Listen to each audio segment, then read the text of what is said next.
கர்த்தருடைய வார்த்தைக்கு. அவருடைய வார்த்தை தெளித்தேனிலும் மதுரமான வார்த்தை. அந்த வார்த்தை வந்துருச்சுன்னா நம்முடைய ஆத்துமாவை அது உயிர்ப்பிக்கும். ஆத்துமா உயிர்ப்பிக்கிற அளவுக்கு இருக்குன்னா அந்த அளவுக்கு ஆத்துமா செத்து போய் கிடக்கிறது என்ற அர்த்தம். எத்தனை பேருடைய ஆத்துமா மரித்து போன நிலைமையில இருக்கு அப்படின்னு எனக்கு தெரியாது. ஆனா இன்றைக்கு எப்பேற்பட்ட மரித்து போன நிலைமையில, செத்து போன நிலைமையில உங்கள் ஆத்துமா இருந்தாலும் அந்த ஆத்துமாவை உயிர்ப்பிக்கிற வல்லமை தேவனுடைய வார்த்தைக்கு உண்டு. ஹல்லேலூயா. அவர் வார்த்தையானவர். சாதாரணமா வார்த்தைன்னு சொல்லிடுறோம்ல. உங்களிடத்துல வரப்போகிறது வார்த்தை அல்ல, உங்களிடத்தில் வரப்போகிறவர் வார்த்தையானவர். ஹல்லேலூயா. வார்த்தையானவரே, ஆதியில் இருந்தவரே, எனக்காய் வந்தவரே, எல்லாம் தருபவரே, வார்த்தையானவரே, ஆதியில் இருந்தவரே, எனக்காய் வந்தவரே, எல்லாம் தருபவரே,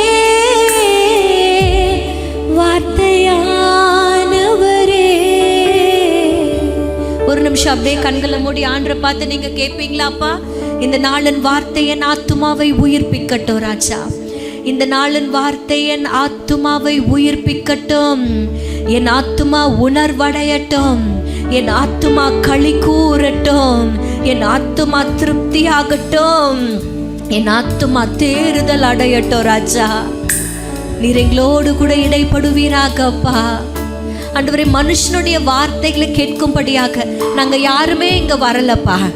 தேவனுடைய வார்த்தைய அப்பா உங்க வாயிலிருந்து நாங்க கேட்கணும்னு ஆசைப்படுறோம் ராஜா. அப்பா ஒரு விசையாய் நீங்க பேசுங்கப்பா. ஆண்டரை பார்த்து சொல்வீங்களா, என் கூட பேசுங்கப்பா. நல்ல வாய் திறந்து சொல்லுங்களேன், என் கூட பேசுங்கப்பா, என் கூட பேசுங்கப்பா. பேசாம மட்டும் இருந்துராதீங்க ஆண்டவரே, என் கூட பேசுங்கன்னு சொல்லி ஆண்டவர்கிட்ட பார்த்து கேளுங்க. நாம் ஆராதிக்கிற தேவன் பேசுகிற தேவன். நாம் ஆராதிக்கிற தேவன் நாம் என்ன சொன்னாலும் அவருடைய காதுகள் கேட்கும். நாம் கேட்கிற தேவன். நாம் ஆராதிக்கிற தேவன் நம்மளை பலப்படுத்துகிற தேவன். நாம் ஆராதிக்கிற தேவன் கண்ணீரை துடைக்கிற தேவனாய் இருக்கிறார். ஆமென். இன்றைக்கு ஆண்டரை பார்த்து சொல்லுங்க, என் கூட பேசுங்கப்பா, என் கூட பேசுங்கப்பா.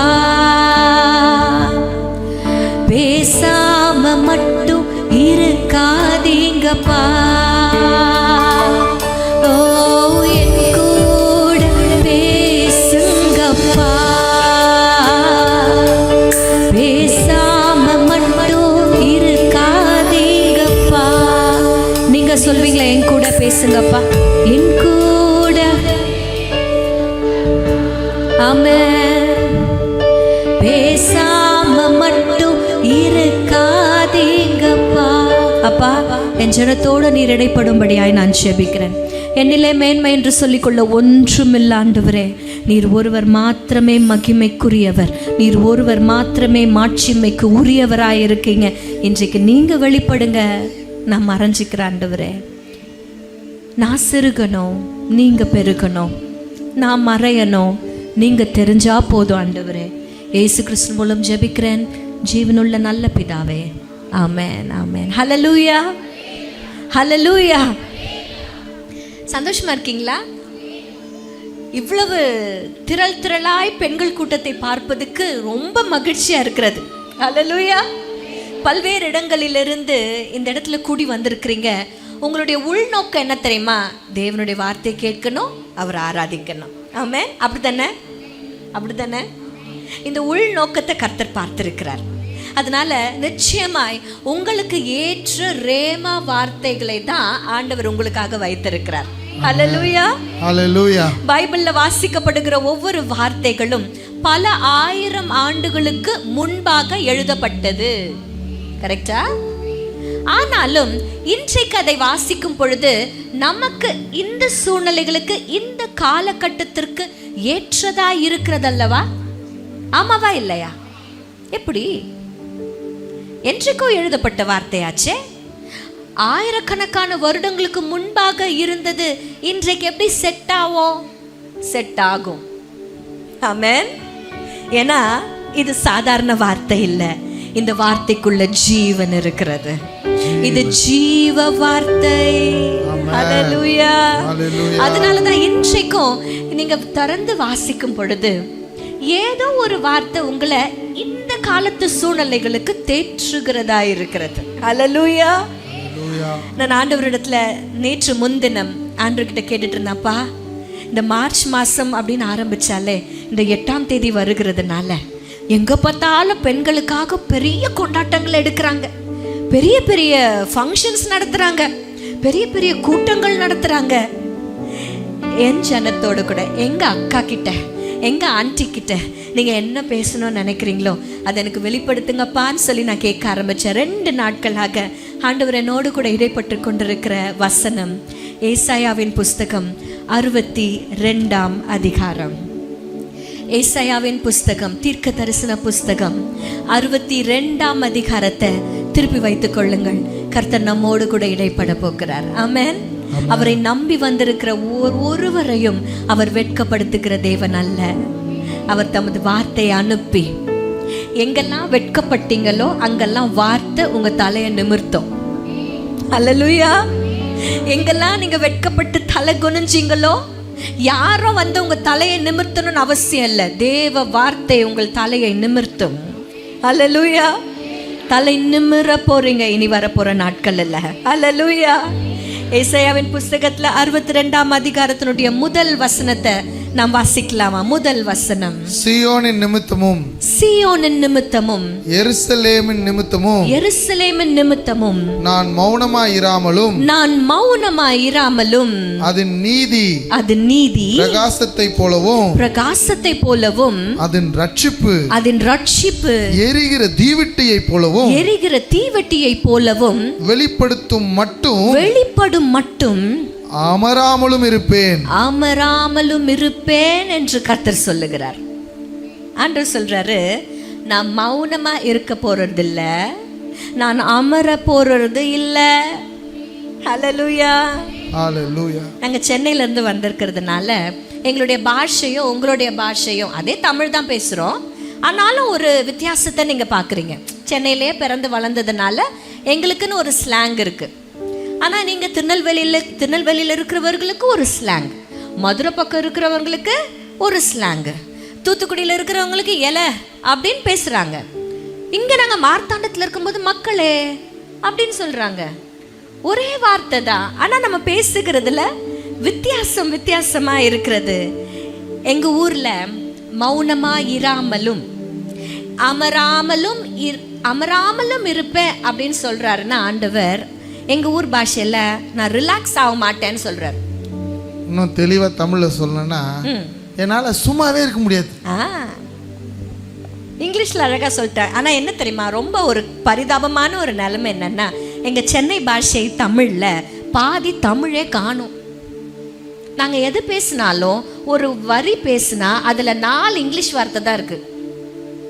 அது ஏன்னே தெரியல. இப்போ கொஞ்ச நாளாவே நான் கவனிச்சுக்கிட்டே வரேன், நான் என்ன பேசினாலும் அதுல ஒரு 4 இங்கிலீஷ் வார்த்தை வந்துருது.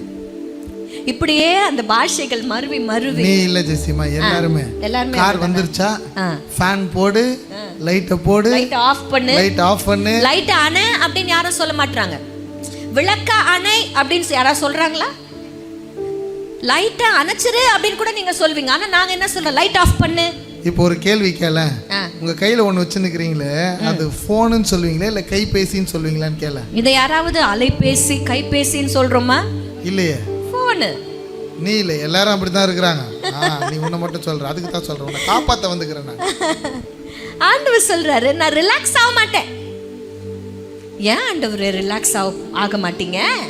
ஆண்டவர் சொல்றாரு, நான் மௌனமா இருக்க மாட்டேன், நான் அமராமலும் இருப்பேன். அப்படின்னா என்ன அர்த்தம் தெரியுமா? அவருக்குள்ள ஏதோ ஒன்று அவரை தள்ளிக்கிட்டே இருக்கு, அவரால் சும்மா இருக்க முடியல. என் தேவன் சும்மா இருக்கிறவரா? இஸ்ரவேலை காக்கும் நல் தேவன் ராப்பகல் உறங்காதே. இஸ்ரவேலை காக்கும் நல் தேவன்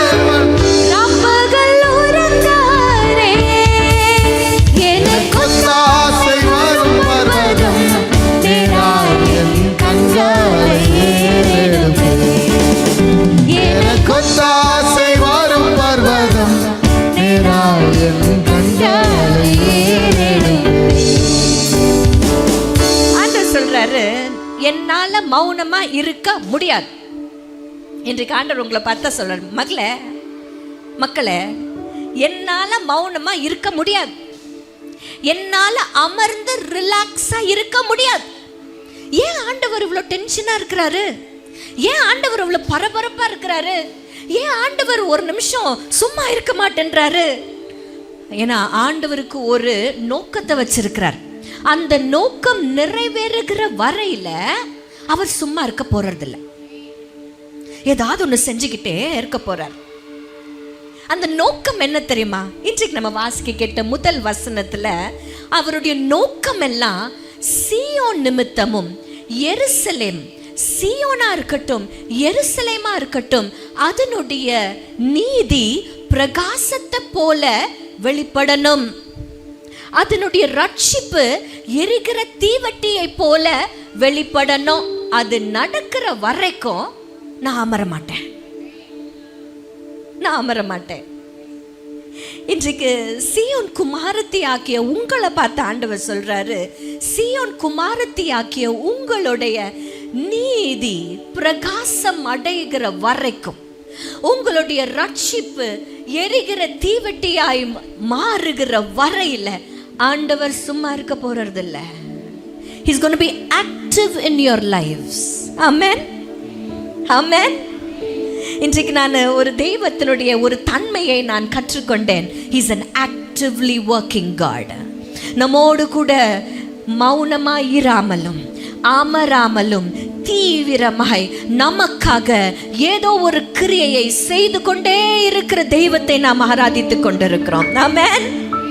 He's working on us அப்படின்னு தான் சொல்லணும். ஒரு கிரியை நம்மளுடைய நீதி வெளிப்படுகிற வரையில, நம்முடைய ரட்சிப்பு எரிகிற தீவட்டியை போல் மாறுகிற வரையில அவர் சும்மா இருக்க போறதில்லை. இன்றைக்கு கர்த்தர் உங்க வாழ்க்கையில சும்மா இருக்க போறதில்லை. He's going to work. அவருக்கு ஒரு நாமம் உண்டு. அவர் யோசனையில் பெரியவரும் செயலில், இன்றைக்கு அவர் செயலில் மகத்துவராய் கிரியை செய்கிற தேவனாய் உங்களுடைய நீதியும் உங்களுடைய ரட்சிப்பும் வெளிப்படுகிற வரையில, ஹல்லேலூயா. இந்த வசனத்தை பார்த்தீங்கன்னா, நீதி பிரகாசத்தை போல மாறணும் அப்படின்னு ஆண்டவர் எதிர்பார்க்கிறார். அப்போ பிரகாசத்துக்கு நேரா மாறணும்னா இப்போ என்ன இருக்கு? இருள் இருக்கிறது. இந்த இருள் பிரகாசம் அடைகிற வரையில உலகத்தின் ஒளியா இருக்கிற அவர் சும்மா இருக்க போறதில்லை. ஹல்லேலூயா, ஹல்லேலூயா. ரட்சிப்பு எரிக்கிற தீவட்டியை போல மாறணும் ஆண்டவர் எதிர்பார்க்கிறார்னா, அப்போ எரிக்கிற தீவட்டி இப்போ எப்படி இருக்குது? அணைஞ்சு போயிருக்கிறது என்ற அர்த்தம். அப்போ அணைந்து போயிருக்கிற ஒன்றை அவர் அனல் மூட்டி எழுப்புற வரையில அவர் சும்மா இருக்க போறதில்லை. ஹல்லேலூயா. எத்தனை பேர் இந்த வார்த்தையை ரிசீவ் பண்றீங்க? ஆண்டவர் உங்க வாழ்க்கையில சும்மா இருக்க போறதில்லை சகோதரியே. He's going to work wonders. அவர் கிரியை செய்து கொண்டே இருக்க போகிறார். எப்போ வரைக்கும் தெரியுமா? உங்களுடைய நீதி பிரகாசம் அடைகிற வரையில, உங்க வாழ்க்கையில் இருக்கிற இருள் பிரகாசம் அடைகிற வரையில, உங்களுக்குள்ள இருக்கிற அணைந்து போயிருக்கிற உங்களுடைய எல்லா சூழ்நிலைகளும் மீண்டுமாய் எரிகிற தீவட்டியாய் மாறுகிற வரையில அவர் சும்மா இருக்க போறதில்ல. ஹல்லேலூயா. ஆண்டவர் சொல்றார், இஸ்ரவேலை காக்கிற நான் உறங்குவதும் இல்லை தூங்குவதும் இல்லை. அவர் சும்மா இருக்க போறதில்லை. He is going to change, actively work in your lives. Amen. எத்தனை பேர் நம்புறீங்க? இன்றைக்கு அப்படியே கண்களை மூடி, அப்பா என் வாழ்க்கையில இருக்கிற இருள் பிரகாசத்தை போல மாறணும். அன்று பார்த்து சொல்லுங்க, என் இருள் பிரகாசமாய் மாறணும். அப்பா, என்னுடைய அணைந்து போயிருக்கிற மரித்து போயிருக்கிற ஜீவனற்றிருக்கிற சூழ்நிலைகள் எரிகிற தீவட்டியை போல மாறும் வரையில நீங்க சும்மா இருக்க மாட்டீங்கன்னு சொன்னீங்களே அப்பா, என் வாழ்க்கையில நீங்க கிரியை செய்யுங்க ராஜா. உங்க ஒவ்வொருத்தருக்குள்ளையும் உங்க மரித்து போன நிலைமையும் இருளா இருக்கிற சூழ்நிலையும் நீங்க அறிவீங்க. உங்க குடும்பத்துல இருக்கிற இருள் நிறைந்த சூழ்நிலைகள், மரித்து போன சூழ்நிலைகள் உங்களுக்கு தெரியும். இன்றைக்கு அதை ஆண்டவர் சமூகத்துல கொண்டு வந்து நிப்பாட்டி ஆண்டவர் கையில சொல்லுங்கப்பா, இதை பிரகாசமாக்குறங்க, இதை நீங்க எரிகிற தீவட்டியை போல மாற்றுவீராக. ஆமென். ஆண்டவரே உம்மை ஸ்தோத்திரிக்கிறப்பா. இஸ்ரவேலை காக்கும் நல் தேவன் ராப்பகல் உறங்காரே.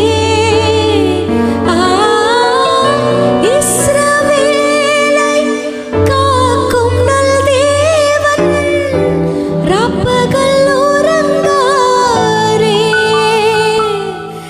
எனக்கு ஒத்தாசை வரும் பர்வதம் நேராய் என் கண்களை ஏறெடுப்பேன். ஹல்லேலூயா, ஹல்லேலூயா. இப்படி ஆண்டவர் அப்படி அவர் உறங்காமலும் தூங்காமலும் மௌனமா இராமலும் உங்களிடத்துல அவர் கிரியை செய்யும் பொழுது நம்முடைய நீதி எப்படியாய் மாறுமா? பிரகாசத்தை போல் மாறும். நம்மளுடைய ரட்சிப்பு எப்படி இருக்குமா? எரிகிற தீவட்டியை போல எரிந்து கொண்டே இருக்கும். ஹல்லேலூயா, ஹல்லேலூயா. நம்முடைய ரட்சிப்பு எரிந்து கொண்டிருக்க வேண்டும். ஆண்டவர் நம்மளை ரட்சித்தது உண்மைதானே, பாவத்திலிருந்து நம்மளை மீட்டெடுத்தது உண்மைதானே. ஆனா இன்றைக்கு பலருடைய ரட்சிப்பு அவிந்து போன நிலைமையில இருக்கிறத கர்த்தர் உணர்த்துகிறார். அன்றைக்கு ஆதியில கொண்டிருந்த, நான் ரட்சிக்கப்பட்ட பொழுது நீ கொண்டிருந்த அன்பை பல வேலைகளில் நம்ம விட்டு இருக்கிறோம். கரெக்ட் தானே? அன்றைக்கு நாம் ஆண்டவரோடு கூட இருந்த உறவுல போல இன்றைக்கு நம்மளால அந்த உறவுல இல்ல. நிறைய காரியங்கள் நம்மள அந்த உறவை விட்டு பிரித்தெடுத்திருக்கிறது. இன்றைக்கு ஆண்டவர் சொல்றாரு, அதை திருப்பியும் அனல் மூட்டி எரிகிற வரைக்கும் நான் சும்மா இருக்க மாட்டேன். ஹல்லேலூயா. அவர் சும்மா இருக்கிற தேவன் அல்ல, நம்மிடத்துல கிரியை செய்கிற தேவனாய் இருக்கிறார். ஹல்லேலூயா. இந்த எரிகிற தீவட்டி அப்படின்னு சொன்னா உங்களுக்கு யார் ஞாபகம் வரா? யாரு? 10 கன்னிகைகள். ஓ, எரிகிற தீவட்டி. வேற கிதியோன் யார் சொன்னது? பிரைஸ் லார்ட் ஆண்டி. ஆமா, அக்கான்னு சொல்லலாம், ஆண்டின்னு சொல்லலாம், சாரி, எதுவா இருந்தாலும். கிதியோன் அப்படிங்கிற ஒரு தேவ மனுஷர், ஆண்டவரால் எழுப்பப்பட்ட ஒரு நியாயாதிபதி. இல்ல, எத்தனை பேர் கிதியோனுடைய ஸ்டோரி தெரியும் உங்களுக்கு? அவருடைய சரித்திரம் தெரியும் அல்லவா? ஆண்டவர் அவருக்கென்று ஒரு சேனையை ஆயத்தம் பண்ணி வைத்திருந்தார். அந்த சேனையினுடைய எண்ணிக்கை எத்தனை? 300. இங்க ஒரு 300 பேர் இருப்போமா? 300 பேர் இருப்பாங்களாப்பா? 800 பேர் இருப்பாங்க. 800 பேர். அந்த 300 பேர்கிட்ட நேரா அவர்கள் போகிறது யுத்தத்திற்கு. ஆனா யுத்தத்திற்கு போகும்பொழுது யுத்தத்துல போறவங்க என்ன கையில வச்சிருப்பாங்க? ஆயுதங்களை கையில வச்சிருப்பாங்க. ஏதோ ஒரு கத்தியோ, ஒரு என்னக்கா, ஒரு வாளோ, இல்லைன்னா ஒரு சோடோ, ஏதோ ஒன்று கையில வச்சிருப்பாங்க. ஆனா கிதியோன் இந்த 300 பேருக்கும் கொடுத்த ஆயுதம் என்னன்னு தெரியுமா? ஒரு கையில எக்காளம், இன்னொரு கையில வெறும் பானை. வெறும் பானை தான், ஆனா அதுக்குள்ள தீவட்டி இருந்துச்சு. ஹல்லேலூயா. நேரா அவர்கள் அந்த ஆர்மிக்குள்ள போன உடனே கிதியோன் 3 பேராக வகுத்துறாரு. கிதியோன் 300 வகுத்துறாங்க. ஒரு 100 பேரோட கூட கிதியோன் சென்று தன் கையில இருக்கிற அந்த வெறும் பானைய கீழே போட்டு உடைக்கிறாங்க. உடைச்ச உடனே உள்ள இருக்கிற தீவட்டி வெளியில தெரியுது. ஹல்லேலூயா. எங்கெல்லாம் உங்க பாத்திரங்கள் உடைக்கப்படுகிறதோ, எங்கெல்லாம் உங்க தீவட்டி வெளியில தெரியாதபடிக்கு உங்களை மூடிக்கொண்டிருக்கிற சூழ்நிலைகள் எல்லாத்தையும் நீங்க உடைக்கிறீங்களோ, உங்களுடைய தீவட்டி, ரட்சிப்பு என்கிற தீவட்டி வெளியில தெரிய ஆரம்பிக்கும். ஹல்லேலூயா. இன்றைக்கு ஆண்டவர்கிட்ட கேட்கணும், அப்பா என் எரிகிற தீவட்டி, என் ரட்சிப்பு பிரகாசத்தை போல் வெளியில தெரியாதபடிக்கு இருக்கிற என்னுடைய சூழ்நிலைகள் எல்லாவற்றையும் நீங்க உடைச்சு போட உதவி செய்யுங்க ஆண்டவரே. ஹல்லேலூயா. இன்றைக்கும் நம்மளுடைய ரட்சிப்பு நிறைவேறுவதற்காக ஒரு அழகான வசனம் இருக்குல்லப்பா, ரட்சிப்பு நிறைவேறும்படியாக பிரயாசப்படுங்கள் என்று வசனம் இருக்கிறது. Work out your salvation. You have to work out your salvation. என்றைக்கோ ஒரு நாள் ரட்சிக்கப்பட்ட அனுபவம் இருக்கிறது, ஆனா அது போதாது. ஒவ்வொரு நாளும் அந்த ரட்சிப்பின் அனுபவத்தை நாம் புதுப்பித்து கொண்டிருக்கிற அப்படின்னு என்ன தெரியுமா, அந்த அக்கினி, ரட்சிப்புங்கிற அக்கினி அணையவே கூடாது. அது எரிஞ்சுக்கிட்டே இருக்கணும்னா அதுக்கு வேற ஒண்ணு கூட இருந்துகிட்டே இருக்கணும். இந்த திரியில கொளுத்து விட்டாங்கன்னா அதுல எண்ணெய் இருக்கிற வரைக்கும் அந்த திரி எரிஞ்சுக்கிட்டே இருக்கும். அதுல எண்ணெய் எப்போ காலி ஆகுதோ அப்போ எரியறதை நிறுத்திடும். ஹல்லேலூயா. உண்மையிலே சொல்றேனே, அன்றைக்கு இருள் இருந்துச்சு, பூமியில இருந்துச்சா?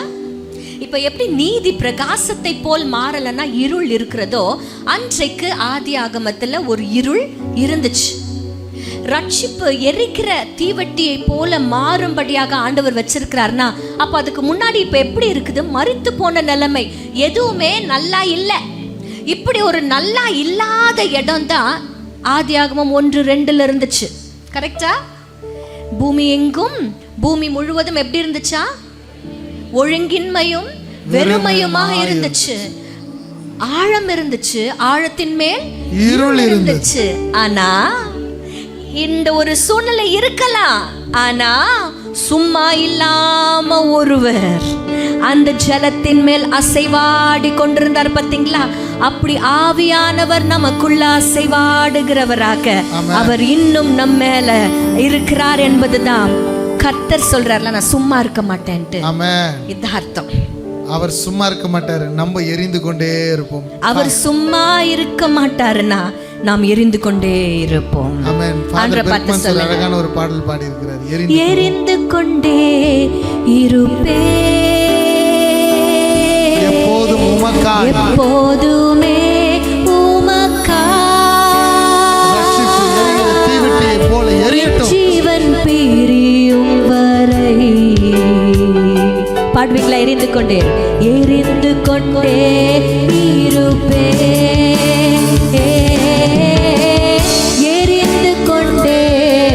இருப்பே, எப்போதுமே உமக்காய், என் ஜீவன் பிரியும் வரை எரிந்து கொண்டே இருப்பே. அல்லேலூயா. சும்மா இல்லாத இருக்கிற கர்த்தர் எப்படி தெரியுமா நம்ம வாழ்க்கையில செயல்படுகிறார்? பரிசுத்த ஆவியானவராக செயல்படுகிறார். எங்க பரிசுத்த ஆவியானவரா இருக்கிறாரோ அங்க எண்ணெய் ஊற்றப்பட்டு கொண்டே இருக்கும். அந்த எண்ணெய் ஊற்றப்பட்டு கொண்டே அந்த திரி எண்ணெயில ஊறி ஊறி ஊறி தீவட்டி எரியுமே தவிர அணையாது. ஹல்லேலூயா. எப்ப வரைக்கும் அணையாது தெரியுமா? மணவாளன் வருகிற வரையில அணையாது. எத்தனை பேருக்கு ஆசை? ஓ, தீவட்டி எரிகிற தீவட்டியோடு கூட என் மணவாளனை நான் சந்திக்கும்படியாக இருக்கணும்னா ஆவியானவர் நமக்குள்ள கிரியை செய்து கொண்டே இருக்கணும். நம்ம எல்லாருமே பாரம்பரிய திருச்சபைகளிலிருந்து வந்திருக்கிறோம். CSI திருச்சபை, ECI, லூத்தரன், CMS பாரம்பரிய திருச்சபைகள் இருக்கிறது. பெந்தேகோஸ்தே திருச்சபைகளும் இருக்கிறது. ஆமாவா இல்லையா? ஆனா ஒவ்வொரு எல்லாரும் கிறிஸ்தவர்கள் தானே. இங்க இருக்கிறவங்க நம்மளும் கிறிஸ்தவர்கள் தானே, அங்க இருக்கிற அவர்களும் கிறிஸ்தவர்கள் தானே. ஆமாவா இல்லையா? நம்மளுக்குள்ள ஏதாவது வித்தியாசம் இருக்கா? வேற்றுமை இருக்கா? ஒரே தெய்வத்தை தானே ஆராதிக்கிறோம். எந்த ஒரு கிறிஸ்தவனுக்கும் ஒரு அடிப்படை தேவை இருக்கிறதுனா பரிசுத்த ஆவியானவர். ஒருவேளை பரிசுத்த ஆவியானவருடைய அபிஷேகத்தையும் அவருடைய அந்த ஊற்றப்படுகிற அனுபவமும் கிடைப்பதற்காக நாம பெந்தேகோஸ்தே திருச்சபையாய் இருக்க வேண்டும் என்று அவசியம் இல்லை. ஆனா பெந்தேகோஸ்தே நாளின் அனுபவம் உள்ளவர்களாய் நாம் காணப்படணும். ஹல்லேலூயா. ஆவியானவர் தான் நம்மளுக்கு எல்லாமே. ஆவியானவர் தான் நம்மளுடைய ரட்சிப்பு என்கிற இந்த எரிகிற தீவட்டி அணையாமல் பார்த்து கொள்வார். This is a requisite, a very என்ன சொல்றது, இதுதான் அடிப்படை தேவை. யாருக்கு தெரியுமா? மணவாட்டிக்கு. ஆமென். மணவாட்டியாக்கிய நமக்கு தேவை இந்த எரிகிற தீவட்டி, எண்ணெய் குறையாமல் இருக்கிற தீவட்டி. ஹல்லேலூயா. இன்றைக்கு கர்த்தர் ஆவியானவர் நம்முடைய ரட்சிப்பு எரிகிற தீவட்டியாய் எப்பவும் இருப்பதற்காக உதவி செய்கிறவராய் இருக்கிறார். ஆமென். ஆண்டவரை பார்த்து நம்ம ஊர்ல எல்லாம் பெண்களை பார்த்து சொல்லுவாங்க, எங்க வீட்டுக்கு விளக்கேத்த வந்த மருமக நீதான் அப்படின்ட்டு முதல் 6 மாசம் தான் சொல்றாங்க, அப்புறம் சொல்றது இல்ல. ஆவதும் பெண்ணாலே. ஆமா, ஃபர்ஸ்ட் கல்யாணம் முடிச்சு போகும்போது அப்ப ஆஹா ஓஹான்னு தான் பேசுவாங்க. அப்புறம் கொஞ்ச நாள் கழிச்சு எல்லா குறையும் அப்பதான் கண்ணுல தெரியும். இன்றைக்கு பெண்களாக்கிய நம்மளால ஆகவும் செய்ய முடியும், அழிக்கவும் முடியும் அப்படின்னு சொன்ன உடனே எல்லாருக்கும் ஆஹா, ஐயோ நம்ம அழிக்கிறவர்களா? ஆமா, நீங்க அழிக்கிறவர்கள். யார தெரியுமா? பிசாசின் அந்தகார வல்லமைகளை அழிக்கிற பலன் கர்த்தர் நமக்கு தந்திருக்கிறார். ஹல்லேலூயா. அதுக்கு எக்ஸாம்பிளா பைபிள்ல நிறைய பேர் கொடுக்கப்பட்டிருக்கிறாங்க. யாகேல் என்ற ஒரு மகள் தெரியுமா உங்களுக்கு? என்ன செஞ்சா அந்த பிள்ளை? சாதாரண விஷயமாங்க செஞ்சா? எங்கேயோ குழையாடியில போயிட்டு ஒரு குடம் தண்ணியா தூக்கிட்டு வந்தா? இல்ல ஒரு சாம்பார் வச்சாலா? இல்ல பிள்ளைகளை கிளப்பி ஸ்கூலுக்கு அனுப்புனாலா? இதெல்லாம் நம்ம சாதாரணமா செய்யற ஒரு வேலை. அவ செஞ்சது என்ன தெரியுமா?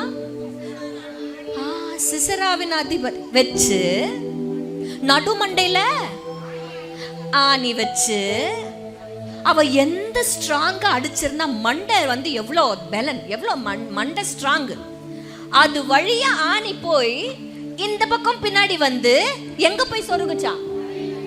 அதுல ஆச்சரியப்பட வேண்டிய விஷயம் என்னன்னா ஜெசிமா, நம்ம எல்லாம் தெரிஞ்சுக்கணும், அவ யுத்த களத்தில் இல்லை, அவள் வீட்டை யுத்த களமாக மாற்றினாள். அவ யுத்த களத்துக்கு போல, தெபோரா தான் போயிருந்தா, இவ இல்ல. அங்க சண்டையில் அவ இல்ல. ஆனா யுத்த களத்தின் எதிரியை அவ வீட்ல இருந்தே தெரிஞ்சிருந்தா. யுத்த களத்துல தப்பிச்சு போன ஒரு எதிரிய, புரியுதா உங்களுக்கு? தெபோரா கிட்ட இருந்து தப்பிச்சிட்டான். ஆனா யார்கிட்ட மாட்டிக்கிட்டான்? களத்துல மிஸ் ஆகலாம், ஆனா வீட்டுல மிஸ் ஆக முடியாது. மிஸ் ஆகாம பாத்துக்கிற வல்லமையை கர்த்தர் நமக்கு தந்திருக்கிறார். ஆமென். தெபோராளை குறித்து சொல்லும் பொழுது இன்னாருடைய மனைவியாக்கிய தெபோராள் என்று சொல்லப்பட்டிருக்கும். யாகேலை குறித்து போடும் பொழுதும் ஏபேரின் மனைவியாக்கிய யாகேல் என்று தான் சொல்லப்பட்டிருக்கிறோம். மனைவிகளுக்கு அவ்வளவு பவர் இருக்குது. மனைவி ஆகாதவங்க எல்லாம் உம்முன்னு உட்கார்றாதீங்க, உங்களுக்கும் காலம் வரும்பொழுது வாழ்வம் வரும். அது வரைக்கும் என்ன கொஞ்சம் பாருங்க, அமைதியா காத்திருக்கணும். அன்றைக்கு யாகேலுக்கு கர்த்தர் கொடுத்த பலனால ஆணி அடிச்சா. இன்றைக்கு கர்த்தர் சத்ருவை ஆண்டவர் வந்து சிலுவையில ஆணி அடிக்கப்பட்டார் என்பது ஒரு பக்கம் எவ்வளவு உண்மையோ, சத்ருவின் தலைய அதே ஆணியில நசுக்கினார் என்பதுதான் உண்மை. அன்றைக்கு சத்ருவானவனுக்கு ஒரு பெரிய அடி விழுந்துச்சுல்ல, அதே அடி கொடுக்கிற வல்லமையை கர்த்தர் நம்ம கையில கொடுத்திருக்கிறார். ஹல்லேலூயா. தீர்க்கதரிசனம் என்னப்பா சொல்லுது? உன் குதிங்காலை அவர் உன் தலையை நசுக்குவார், நீ அவர் குதிங்காலை நசுக்குவார். உண்மையிலே சொல்ற அந்த வல்லமையினால கர்த்தர் நம்மளை நிரப்பி இருக்கிறார். அதனால்தான் ஆவதும் பெண்ணாலே சத்ரு அழிவதும் உங்களால. அது பெண்ணாலேன்னு யார சொல்றது? என்னால சொல்லுங்க. என்னால, எனக்குள்ள என் ரட்சிப்பு எரிகிற தீவெட்டியா எரிந்து கொண்டே இருக்கும் பொழுது சத்ருவானவன் வெட்கப்பட்டு போவான். சத்ருவானவன் அன்றைக்கு கிதியோன் அவர்கள் தூக்கி உடைச்ச பொழுது சத்ருவானவன் பெபபேன் ஆயிட்டு ஒருத்தருக்கொருத்தர் சண்டை போட்டுக்கிட்டு மொத்தம் பேரும் ஓடி போனார்கள். அப்படி எங்க நீங்க இருக்கீங்களோ, எங்க உங்களுடைய எரிகிற தீவெட்டி அணையாமல் இருக்கிறதோ, அங்கே அந்த எல்லைக்குள்ள சத்ரு வருவதற்கு அனுமதி இல்லை. ஹல்லேலூயா, ஹல்லேலூயா, ஹல்லேலூயா, ஹல்லேலூயா. ஆண்டவர் இப்படி உங்களுடைய எரிகிற தீவெட்டியை அவர் எரிகிற தீவெட்டியாய் உங்கள் ரட்சிப்பை மாற்றும் பொழுது, உங்களுடைய நீதியை பிரகாசத்தை போல் மாற்றும் பொழுது, ஆண்டவர் உங்களுக்காக பெரிய பிளெஸிங்ஸை வச்சிருக்கிறார். அந்த பிளெஸிங்ஸை குறித்து தான் இன்னைக்கு நம்ம பார்க்க போறோம். எத்தனை பேருக்கு ஆசை? ஆண்டவரிடத்திலிருந்து நான் ஆசீர்வாதங்களை பெற்றுக்கொள்ள வேண்டும். அந்த ஆசீர்வாதங்களை பெற்றுக்கொள்ளணும்னா உங்கள் ரட்சிப்பு எரிகிற தீவெட்டியாய் எரிந்து கொண்டே இருக்கணும். இன்னொரு பாடலாமா? எரிந்து கொண்டே இருப்பேன். பாடலாமா? எரிந்து கொண்டே இருப்பேன் எப்போதுமே உமக்காய், என் ஜீவன் பிரியும் வரை எரிந்து கொண்டே இருப்பேன். எரிந்து கொண்டே இருப்பேன் எப்போதுமே உமக்காய்,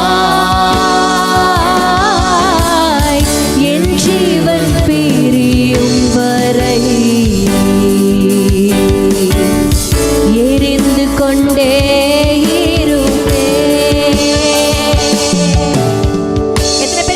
தெரியும்? தெரியாதோ? ஃபாதர் பர்க்மன்ஸ்னுடைய பாட்டு தெரியாதுன்னு? சரி, எனக்கு வீட்டுக்கு போய் ஹோம்ஒர்க் தரேன். இந்த பாட்டை நீங்கள் கற்றுக்கொள்றீங்க. கற்றுக்கொண்டு உங்கள் ஆலயத்தில் பாடுங்க. எப்போ சான்ஸ் கிடைக்குதோ, உமன்ஸ் ஃபெலோஷிப்பில் ஸ்பெஷல் சாங் பாடுறதுக்கு அனுமதி கிடைச்சதுன்னா ஐயர்வால் கிட்ட சொல்லிட்டு, உங்க சபை உபதேசியர் கிட்ட சொல்லிட்டு இந்த பாட்டு பாட போறீங்க. ஓகேயா? இந்த பாட்டினுடைய ஒரு நாளாவது உங்களுக்கு கண்டிப்பா கிடைக்கும். 2 பிச்சு ஏத்துப்பா, 2 பிச்சு. இந்த பாட்டினுடைய ஆரம்பம் வந்து துயரத்தில் கூப்பிட்டேன். என்ன சொல்லுங்க? துயரத்தில் கூப்பிட்டேன். துயர ஜி குடு. துயரத்தில் கூப்பிட்டேன், உதவிக்காய் கதறினேன், அழுகுரல் கேட்டீரையா. துயரத்தில் கூப்பிட்டேன், உதவிக்காய் கதறினேன், அழுகுரல் கேட்டீரையா. குனிந்து தூக்கினீர், பெரியவனாக்கினீர்,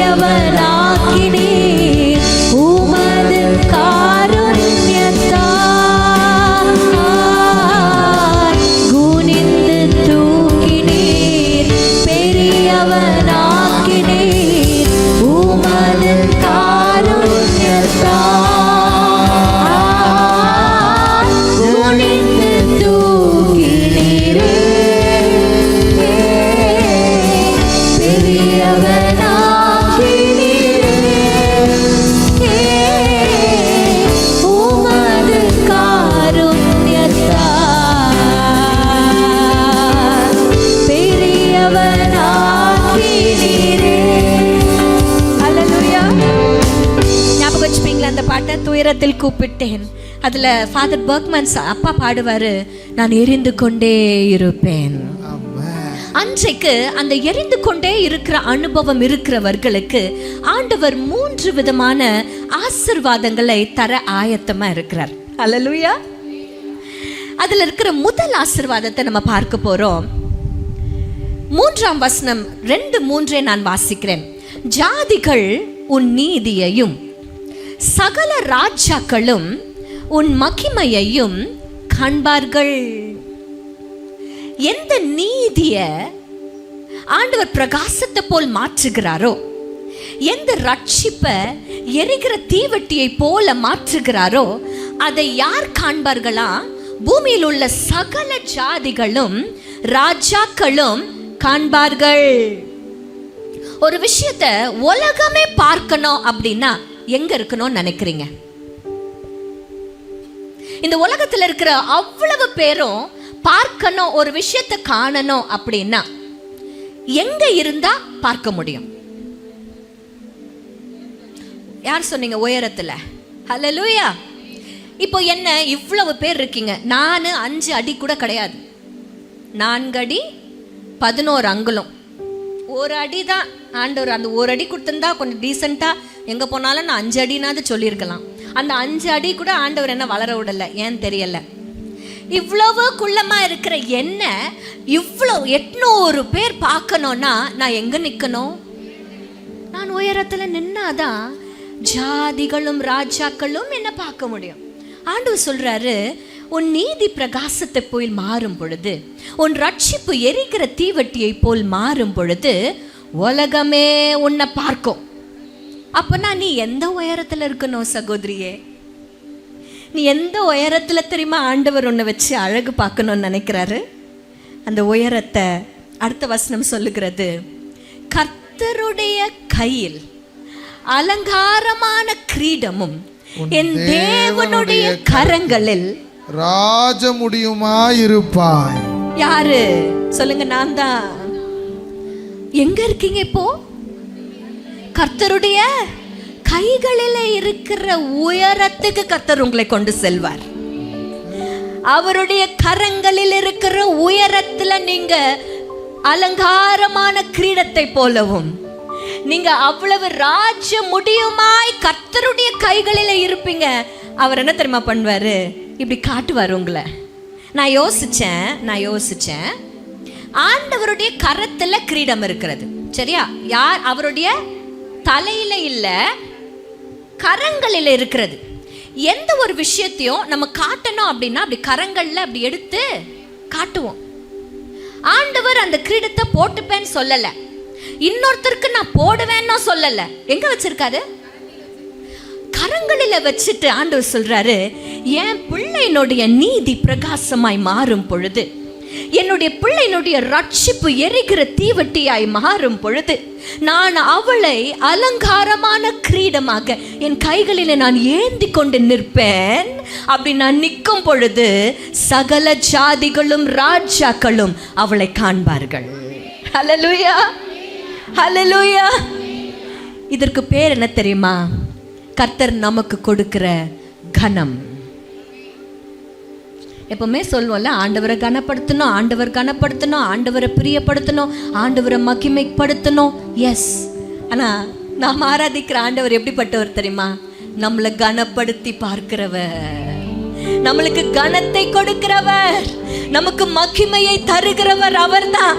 அவர் சொல்றாரு, என் மகளே, உன்னை என் கைகளில நான் ஏந்தி கொண்டு நிற்பேன். சகல ஜாதிகளும் பூமியில் உள்ள அனைவரும் உன்னை காண்பார்கள். ஹல்லேலூயா. இன்னும் சிம்பிளா சொல்ல போனா, இங்கிலீஷ்ல நான் சொல்றேன், அது ரொம்ப எனக்கு சந்தோஷமா இருந்தது. அது கேட்கும் போது, அது எழுதும் போதே ரொம்ப சந்தோஷமா இருந்துச்சு. நீங்க எப்படி மாறுவீங்கன்னா, you will become God's pride. பிரைட்னா என்ன தெரியுமா? பெருமைன்னு அர்த்தம். யாருக்கு பெருமையா மாறுவீங்க? தேவனுக்கு பெருமையா. அவர் சொல்வார், இத பத்தியா என் பிள்ளை, அப்படி சந்தோஷமா பயங்கர பெருமையோடு கூட பூமியின் ராஜாக்களுக்கு எல்லாம் காட்டுவாரு, இதோ என் மகளுடைய நீதி பிரகாசத்தை போல் இருக்குது பாரு, என்னுடைய மகளுடைய ரட்சிப்பு எரிகிற தீவட்டியை போல் இருக்குது பாருன்னு சொல்லி அலங்காரமான கிரீடமாக உங்களை தம்முடைய கரங்களிலே ஏந்தி கொண்டு உலகமே பார்க்கிற அளவுக்கு தூக்கி வைப்பார். அது உங்களுக்கு மாத்திரம் கனம் இல்ல, அவருக்கு பயங்கர புகழ்ச்சி. என் பொண்ணு, எங்க வீட்டுல ஒரு பொண்ணு 2 பையன்.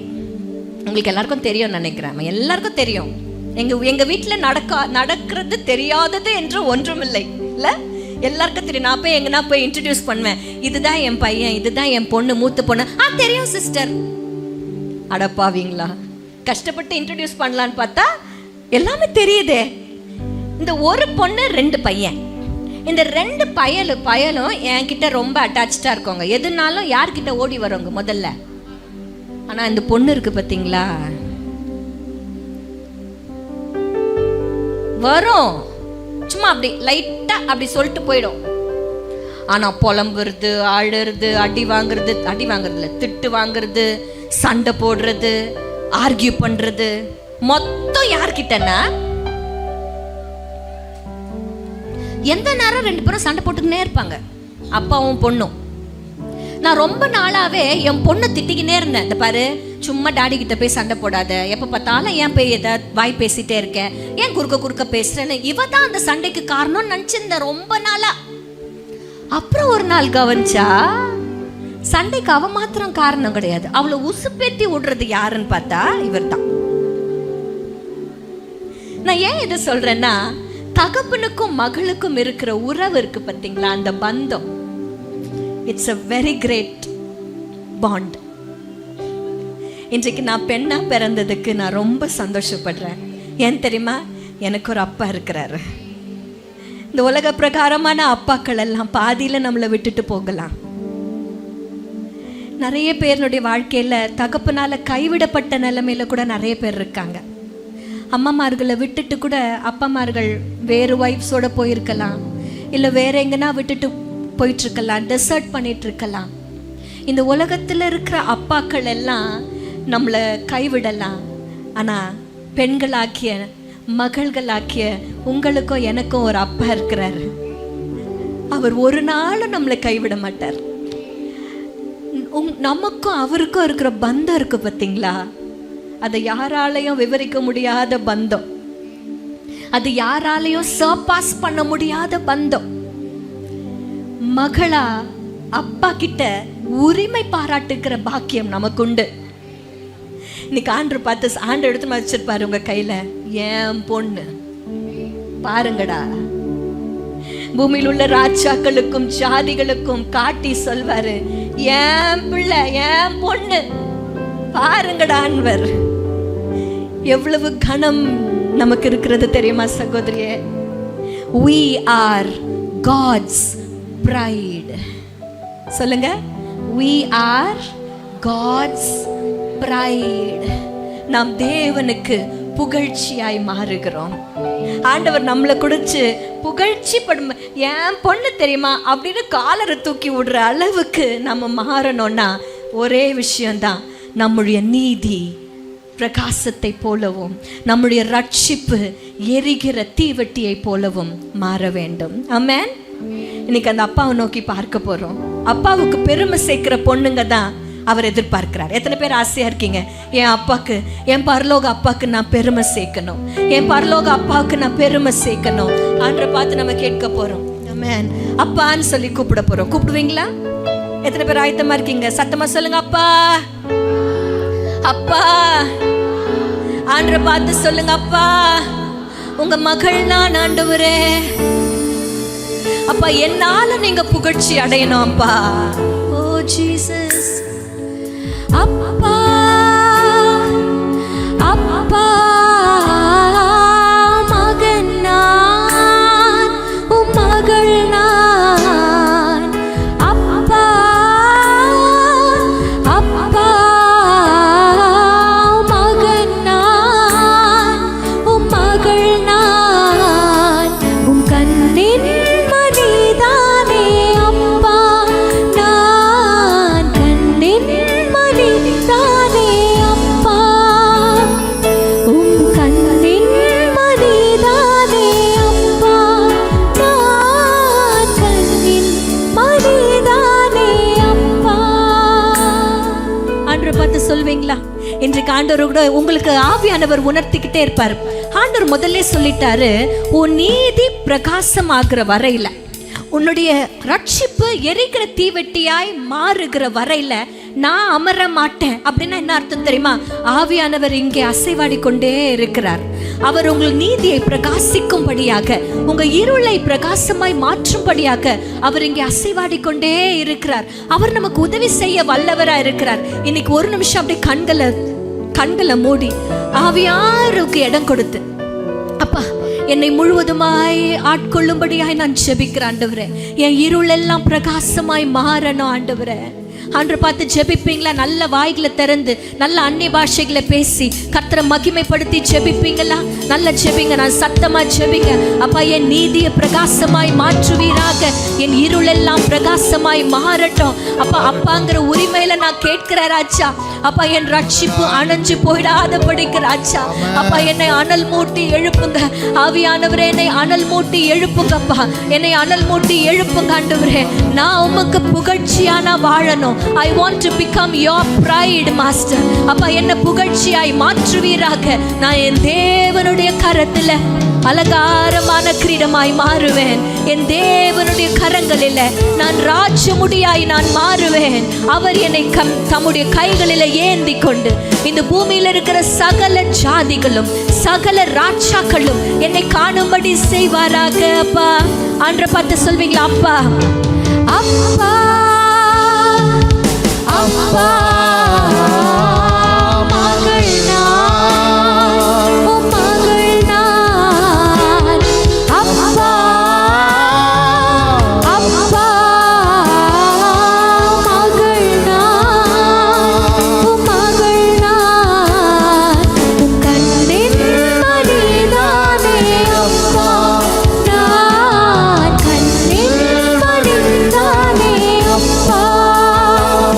உம் கண்ணின் மணிதானே அப்பா நான், கண்ணின் மணிதானே அப்பா.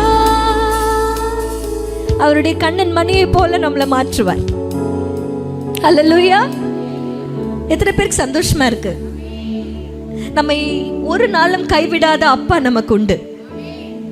அவர் நம் கூடவே இருக்கிறவர், நம் கூடவே இருக்கிறவர். அவர் கையில நம்ம இருக்கிறதுனால. ஓகே, ரெண்டாவது பிளெஸிங். ஃபர்ஸ்ட் பிளெஸிங் என்ன சொன்ன? நம்ம யாரா மாறுகிறோம்? அவருக்கு புகழ்ச்சியாக நாம் மாறுகிறோம். இல்லைன்னா சிம்பிளா சொல்ல போனா அவருக்கு மகிமையாக நாம் மாறுகிறோம். நம்மளை குறித்து அவர் யோசிச்சாலே அவருக்கு சந்தோஷமாகணும். இன்னைக்கு ஆண்டவருக்கு நம்மளை குறித்து யோசிச்சா சந்தோஷமா இருக்குமா? இருக்குமா? இல்லை அவர் மனசு வேதனைப்படுற மாதிரி நம்ம வாழ்க்கை இருக்கா? அப்படி இருந்துச்சுன்னா அதுக்காக தான் ஆண்டவர் சொல்றாரு, நான் அமர மாட்டேன், நான் சும்மா இருக்க மாட்டேன். நீ நல்லா ஆகிற வரைக்கும், நீ குணப்படுற வரைக்கும். ஒரு அழகான பாட்டு இருக்குல்ல, 2 பிச்சு குறைச்சி கூட, நாம் குணமடைகிற வரைக்கும். குணப்படு பாவி, தெரியும்ல அந்த பாட்டு உங்களுக்கு எல்லாருக்கும். தேவ கோபம் வரும் மேவி, இப்போ குணப்படு பாவி. உண்மையிலேயே ஆண்டவர் நம்மளை குணப்படுத்துகிறதுக்காக தான் இறங்கி வந்திருக்கிறார். இன்னைக்கு நம்மிடத்துல நிறைய இருள் இருக்கிறது. ஆண்டவர் பார்த்து சொல்லணும், அப்ப நான் குணப்படுறேன் ஆண்டவரே. நம்மளா செய்வதற்கு ஒன்றுமில்லை. நீங்க உங்களை தூக்கிக்க முடியுமா? முடியுமா? எங்க தூக்கி பாருங்களேன். முடியுமா? முடியாது. நம்மளை நாமளே தூக்கிக்க முடியாத மாதிரி நம்மை நாமே பரிசுத்தமாக்கி கொள்ள முடியாது. நமக்கு ஒரு ஆவியானவர், நம்ம அசைவாடி கொண்டிருக்கிற ஆவியானவர் இருக்கிறார். நம்மை நேசிக்கிற அப்பா நமக்கு இருக்கிறார். அவர் இதை செய்கிற வரையில அவர் சும்மா இருக்க மாட்டார். ஹல்லேலூயா. அப்போ முதல்ல நம்ம ஆண்டவருக்கு மகிழ்ச்சியாக மாறுகிறோம், மகிமையாக மாறுகிறோம். ஹல்லேலூயா. இரண்டாவது ஆசீர்வாதத்தை ஆண்டவர் வைத்திருக்கிறார். இரண்டாவது ஆசீர்வாதத்தை நான் பார்க்கும் பொழுது 4ஆம் வசனத்தை நான் வாசித்தேன்.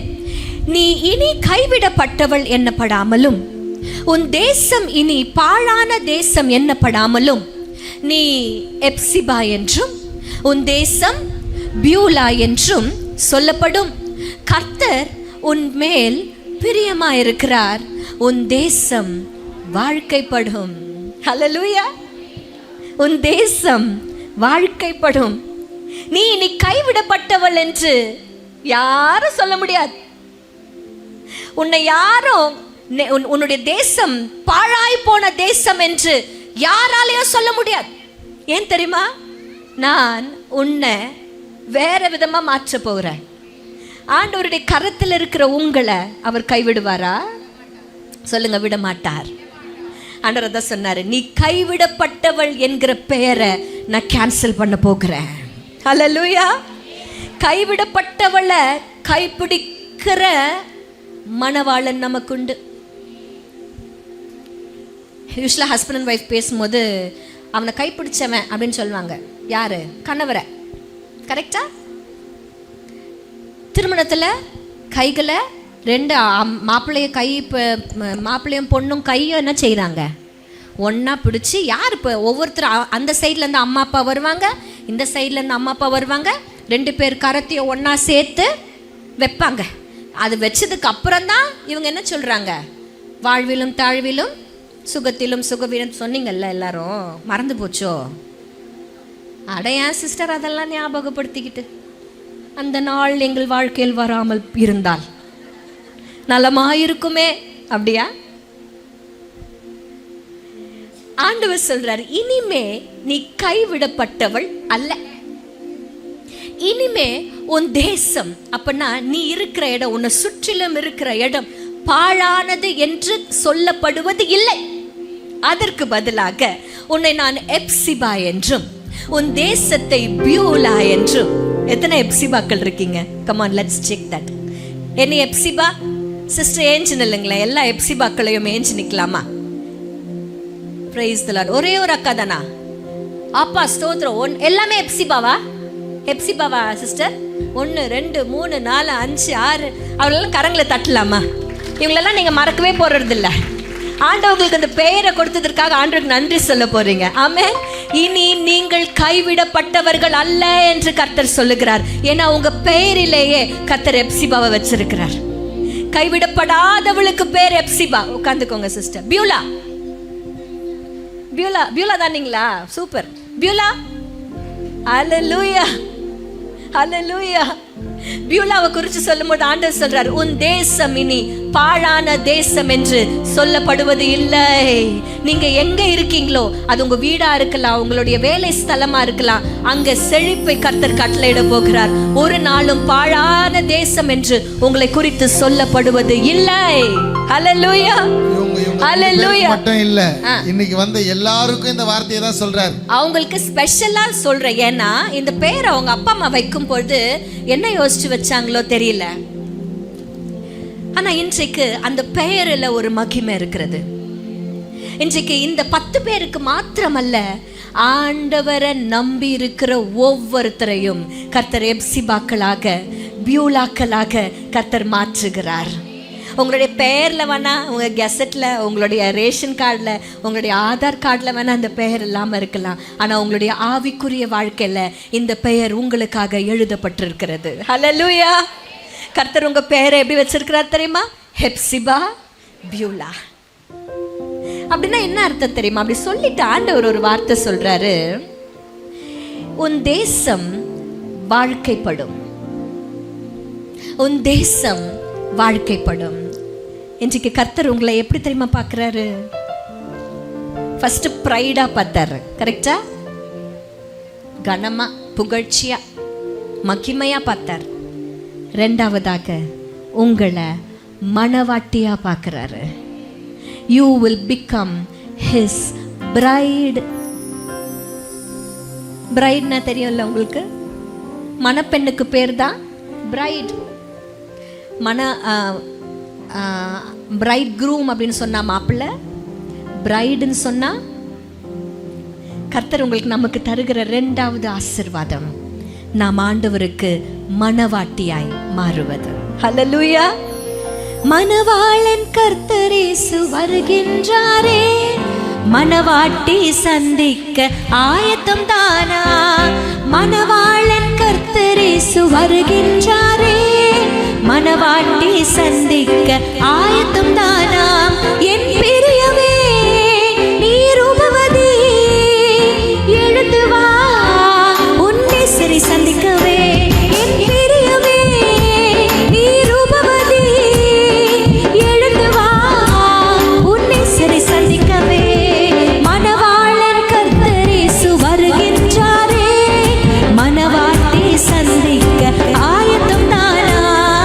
மணவாளன் கர்த்தர் இயேசு வருகின்றாரே, மணவாட்டி சந்திக்க ஆயத்தம் தானா? அல்லேலூயா. ஆண்டவர் ஓசியா தீர்க்கதரிசன புஸ்தகத்துல ஒரு வார்த்தை சொல்றாரு, நித்திய விவாகத்துக்கென்று உன்னை நான் நியமித்துக் கொண்டிருக்கிறேன். இன்றைக்கெல்லாம் நாம யார் தெரியுமா? ஆண்டவருக்காக நியமிக்கப்பட்ட மணவாட்டிகள். ஆட்டுக்குட்டியானவருடைய திருமணம் ஒரு நாள் நடக்க போகிறது. அந்த திருமணத்துல போய் நம்ம ஆட்டுக்குட்டியானவரை முகமுகமாய் பார்க்க போகிறோம். ஹல்லேலூயா.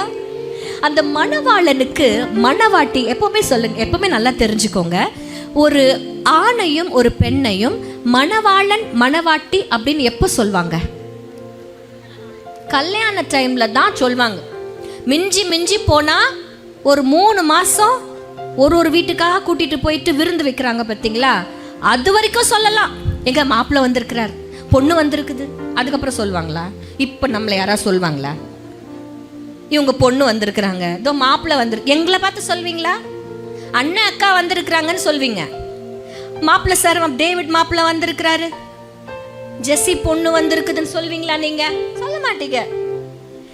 அப்போ அந்த மணவாளன் மணவாட்டி அப்படிங்கிற அந்த உறவு எப்போ அதிகமாய் பேசப்படுகிறதுனா அந்த திருமணம் முடிக்கிற அந்த சூழ்நிலையில முன்ன பின்ன. ஏன் தெரியுமா? அப்போதான் லவ் செம்ம ஸ்ட்ராங்கா இருக்கும். ஆமாவா இல்லையா? திருமணமான பெண்கள் எல்லாம், அம்மாமார்கள், அக்காமார்கள், ஆண்டிமார்கள் எல்லாம் உண்மையை மனசுல தொட்டு சொல்லுங்க. உங்க கணவர் அன்றைக்கு நேசித்தது போலயா இன்னைக்கும் நேசிக்கிறாரு? ஐயோ இல்ல, ஸ்ட்ராங்கா வருது. நல்ல வேலை அண்ணனுங்க யாரும் இங்க இல்ல, எல்லாம் வீட்டில் வச்சுட்டு வந்து நல்லா மாட்டி கொடுக்குறீங்க. லைவ் போயினுக்குது. லைவ் போதா? லைவ் போயினுக்குது. அண்ணனுங்க பார்த்து இருந்தாங்கறாங்க. நம்ம உண்மையை தானே பேசுறோம், உண்மையை தான் பேசுறோம். ஏன் தெரியுமா? மனுஷனுடைய அன்பு குறைந்து கொண்டே இருக்கிற அன்பு. அதனால தான் அன்றைக்கு இருக்கிற அந்த முழுமை இன்றைக்கு இல்லை.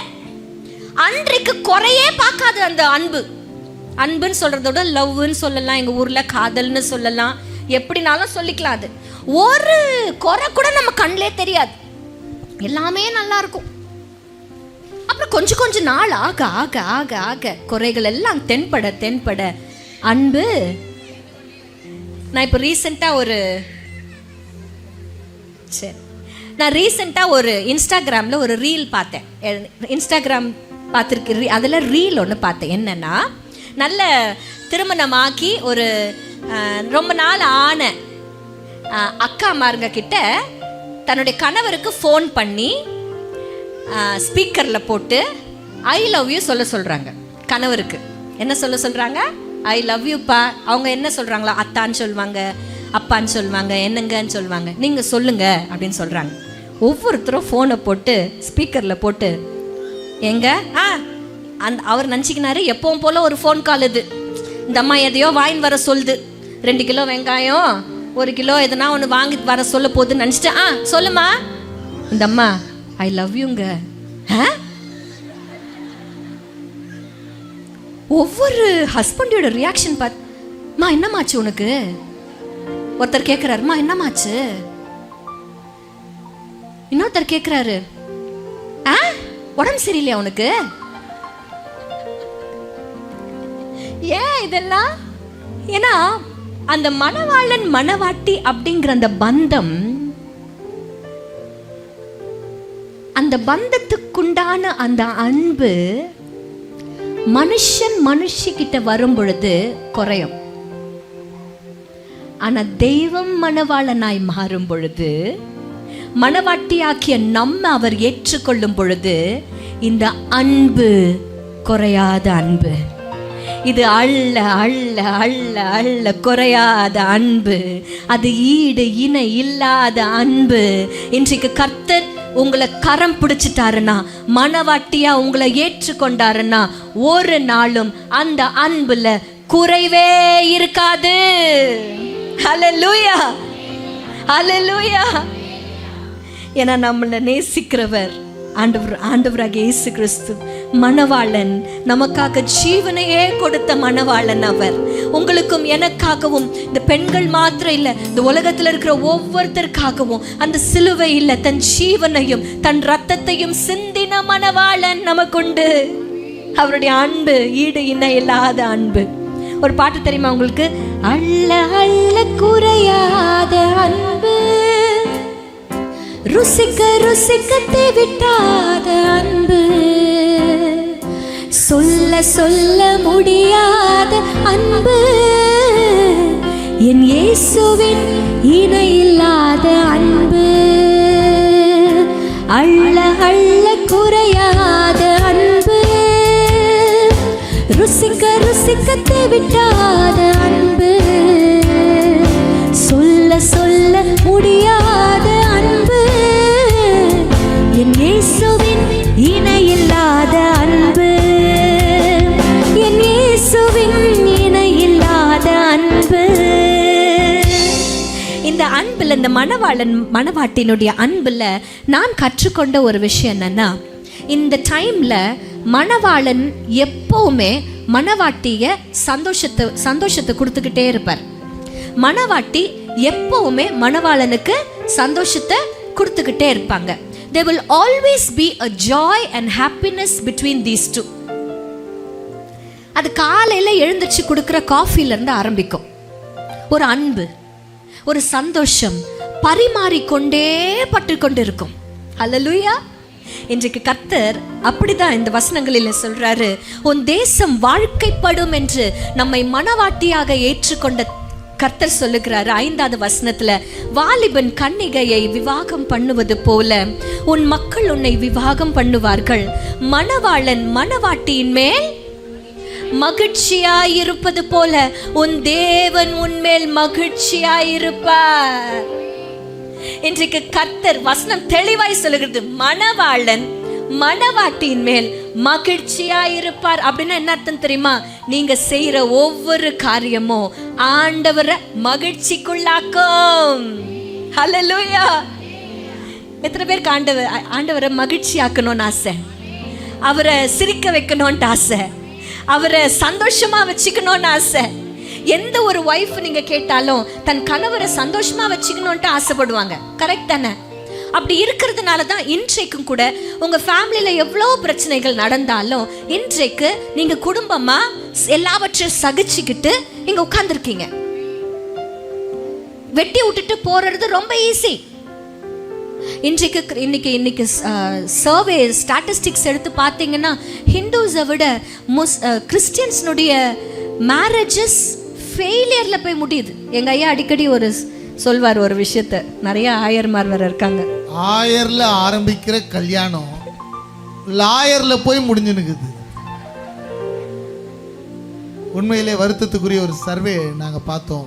3% தான் ஹிந்துஸ் அவங்க வந்து டிவோர்ஸ் கேஸ்க்கு வராங்க. முஸ்லிம்ஸ்ல வந்து 5.9%. முஸ்லிம்ஸ்க்கு ஓகே வேற இது, ஏன்னா அவங்க 5 முறை திருமணம் செய்து கொள்ளலாம், அவங்கள விட்டுருங்க. கிறிஸ்தவர்களுக்கு பார்த்தீங்கன்னா above 9% இருக்குது. வருத்தத்துக்குரிய ஜீவனுள்ள தேவனை ஆராதித்து கொண்டு இருக்கிறோம், கர்த்தருடைய சமூகத்தில் கரம் பிடித்து இருக்கிறோம், புரிதலை அறிந்து கொண்டு இருக்கிறோம். கணவன் மனைவி என்கின்ற அந்த உறவின் ஆழங்களை கிறிஸ்தவம் மிகவும் அழகாக போதித்து கொண்டு இருக்கிறது. ஆனால் நம்மளால கொஞ்சம் கூட சகிப்பு தன்மையே இல்லாம வாழ்ந்து கொண்டு இருக்கிறாங்க இன்றைய பிள்ளைகள். இயேசு சிலுவையில் எல்லாவற்றையும் சகித்தார், அதை அறிந்திருக்கிற நம் பிள்ளைகள் சகிப்பு தன்மையே இல்லாம இருக்கிறாங்க. ஆண்டவர் கொடுத்த வாழ்க்கையில சத்ருவானவன் உங்களை உடைக்கணும்னு பிளான் பண்ணிக்கிட்டே இருப்பான். கிறிஸ்தவ குடும்பங்கள்ல எப்படி உடைக்கணும் அப்படிங்கிறது தான் சத்ருவினுடைய நோக்கமே. அதுக்கு நம்ம விட்டு கொடுக்க கூடாதுல்ல. இன்னைக்கு ஆண்டவர் நம்மளை பலப்படுத்திட்டு தானே இருக்கிறாரு. ஆண்டவர் நம்ம கூட இருக்கிறேன்னு சொல்றாருல்ல, அவர் கரத்துல நம்ம இருக்கிறோமே, அவர் எப்படி நம்மளை கைவிட்டுருவாரு? கொஞ்சம் கொஞ்சம் கொஞ்சம் அந்த சகிப்பு தன்மையோடு கூட நம் நிறைய நேரங்களில் பெண்ணானவள் தோத்து போகிறாள். கணவன் மனைவிக்குள்ள பிரச்சனை வரும்பொழுது விட்டு கொடுக்கறது யாரா இருக்கும்? நிறைய நீங்க தான். நீங்க விட்டு கொடுக்கும் பொழுது தோத்து போறீங்க, ஆனா உங்க குடும்பம் ஜெயிக்கும்.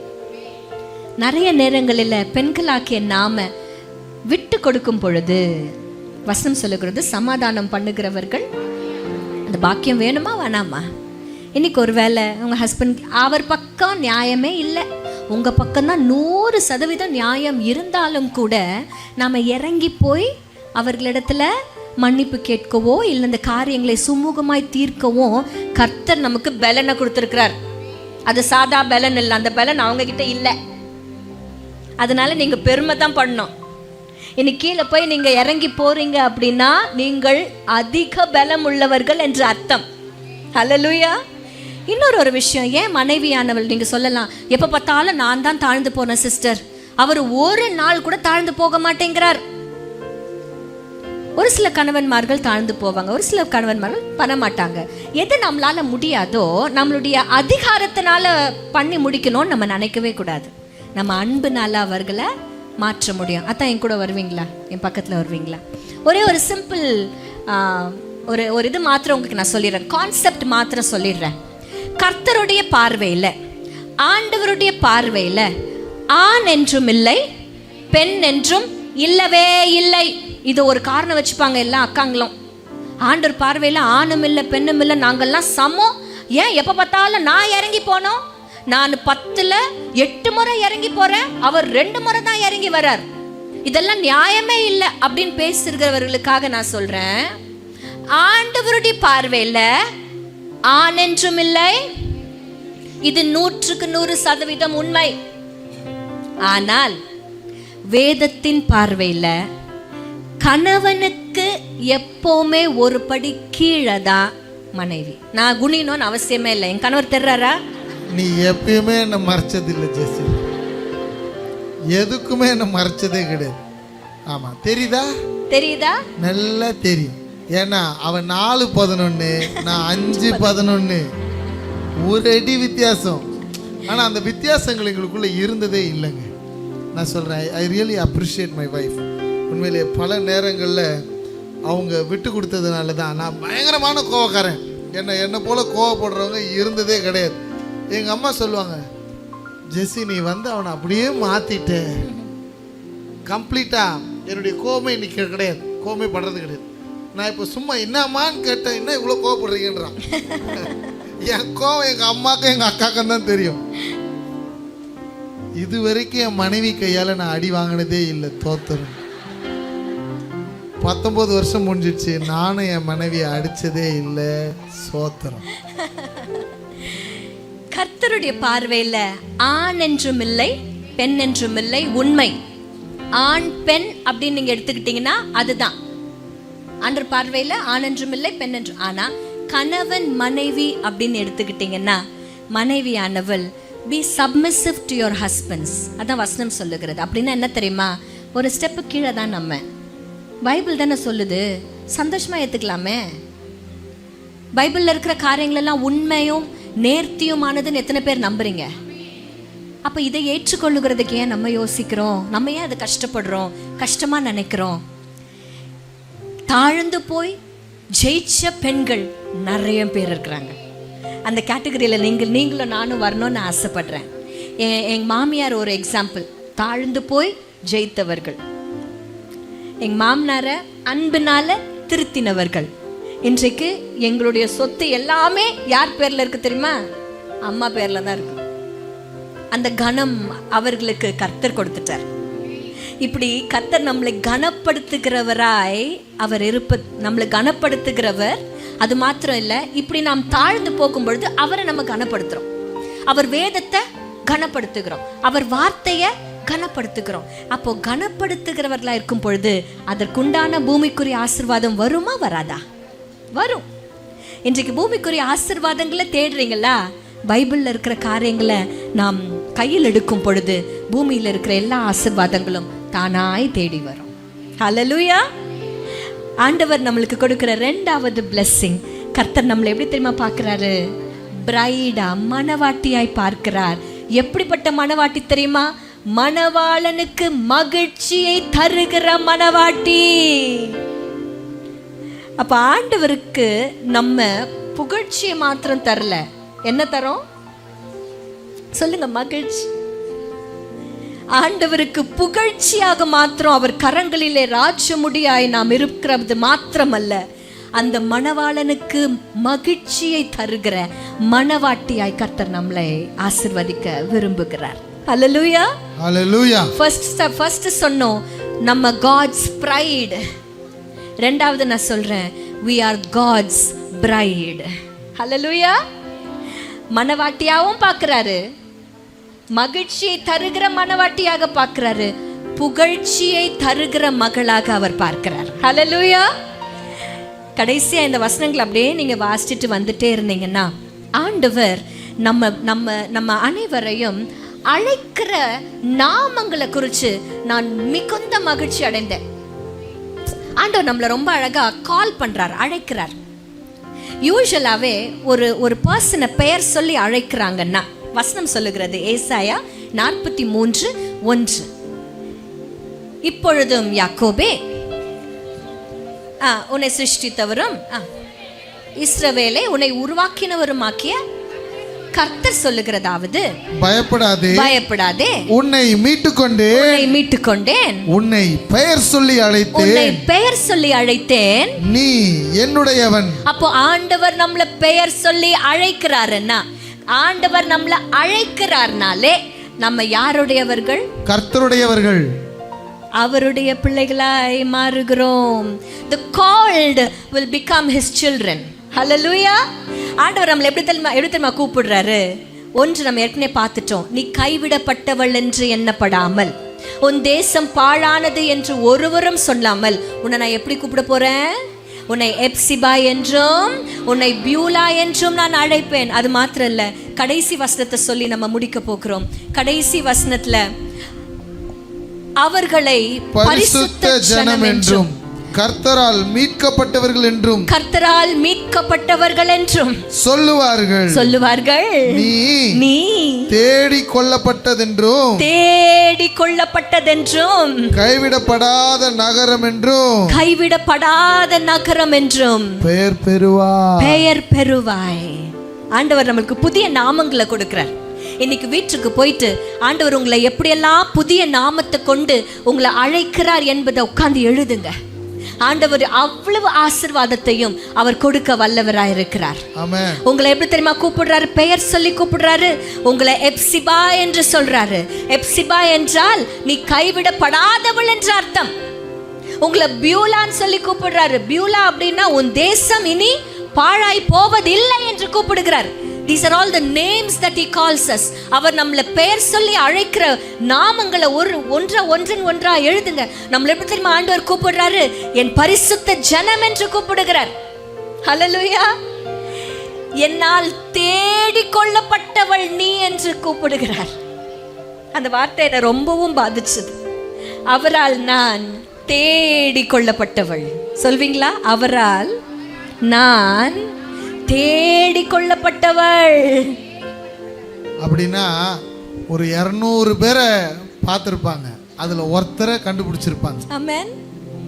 ஆண்டவர் என்னவோ தெரியல, எனக்கு சகேயுவை ஞாபகப்படுத்துறார். இப்போ இந்த நிமிஷத்துல ஆவியானவர் சகேயுவை ஞாபகப்படுத்துறார். ஆண்டவராக இயேசு கிறிஸ்து திரளான ஜனங்கள் இருக்கிற நேரத்துல நடந்து போயிட்டு இருக்கிறாரு. எல்லாரும் அவரை பார்க்கறதுக்கு வகை தேடுறாங்க.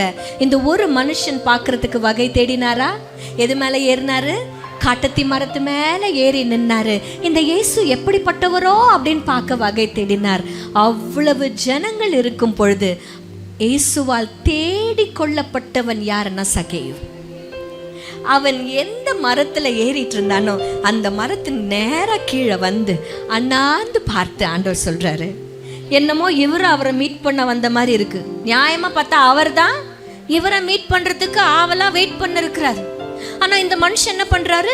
அந்த அந்த காட்டத்தி மரத்தை கிராஸ் பண்ணும் பொழுதே பிரேக் போடுறாரு. யாரு? ஜீசஸ். பார்க்கிறார். சகேயுவே, சீக்கிரமாய் இறங்கி வா, நான் உன் வீட்டுல. சகேயுவே அப்படின்னு கூப்பிடுறாரு. பாத்தீங்களா? ஓ, நீ என்னுடையவன் என்று அர்த்தம். உங்களை எப்சிபான் கூப்பிடுறாருல, நீங்கள் அவருடையவர்கள் என்று அர்த்தம். உங்களை பியூலான் கூப்பிடுறாருல, நீ தேடிக்கொள்ளப்பட்டவள் மகளே. இந்த உலகத்துல எத்தனையோ பேர் இருக்கிறாங்க சகோதரியே. ஆனாலும் இந்த 800 பேரும் உங்களுக்கு ஒரு நாமத்தை கர்த்தர் இப்போ சொல்றாரு, நீங்கள் தேடிக்கொள்ளப்பட்டவர்கள். இனிமே உங்க தேசம் கைவிடப்படாது. இனி வரப்போற நாட்கள் இல்லை. நான் பிலீவ் பண்ணி தைரியமா கர்த்தருடைய வார்த்தை நான் சொல்றேன். இனி இந்த மார்ச் 1ஆம் தேதிக்கு அப்புறமா வருகிற நாட்கள் இல்லை, இங்கே பங்கு பெற்று தேடி கொள்ளப்பட்டவர்களாகிய உங்களுடைய வாழ்க்கையில கர்த்தர் பெரிய மாற்றங்களை கொடுக்க போகிறார் என்பது உண்மை. நீங்க அந்த மாற்றங்களை உங்கள் கண்கள் காண போகிறது. உங்களுடைய பாழான நிலைமைகளை எல்லாம் கர்த்தர் மாற்ற போகிறார்.